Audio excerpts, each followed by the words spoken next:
Oh, I love teaching drawing. I love teaching drawing. So that's one of the classes that I started out teaching in my own studio and for the Thornapple Arts Council in Barry County. Drawing is just so fundamental in art making.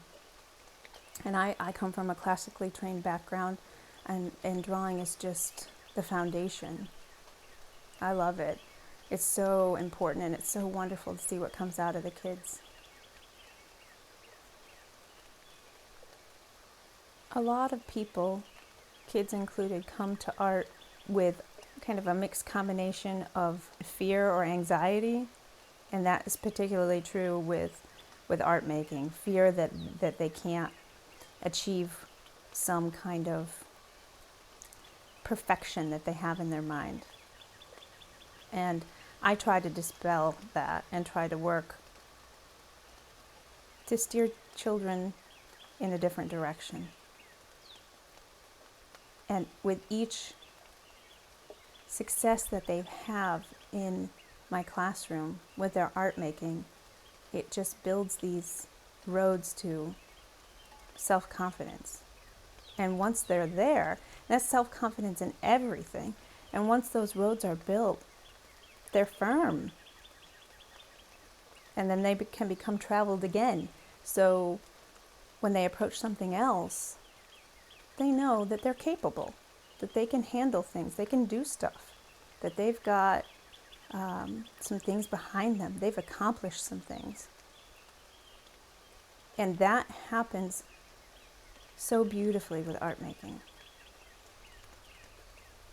For some kids, there's no other, they have nothing else that will give them that. And those kids need to be in art classes. But also the kids who have successes in other areas, it's good for them to come to art and see what they can do there. And to understand what their strengths are, what their weaknesses are. That kind of creative expression is just so important for getting their feelings out and their desires, just being able to make stuff.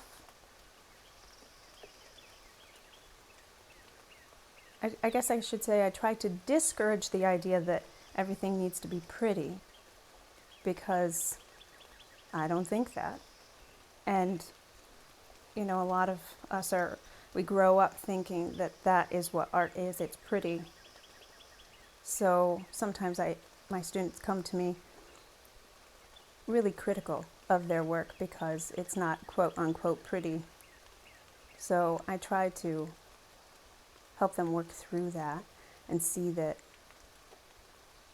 whatever their expression is, it's valid, it's wonderful. So I do that through showing them the world of art history, and I just sort of let that happen organically. Students will be working, making their drawings or their clay work, and it just sparks something in my memory about an artist that I've studied. So, you know, having that degree in fine arts, that background, I have a lot of art history in my head. So I will see someone's work and it'll just hit something in my brain, and I'll identify it with some historical artist. And I'll show them that work, and we'll go and we'll talk about that and how it fits into the world of art and the world of art history and world history on a larger scale. And it's not always pretty. And so it's really validating to them to see that the world of art is vast and wide, and they can fit into it in all different kinds of ways.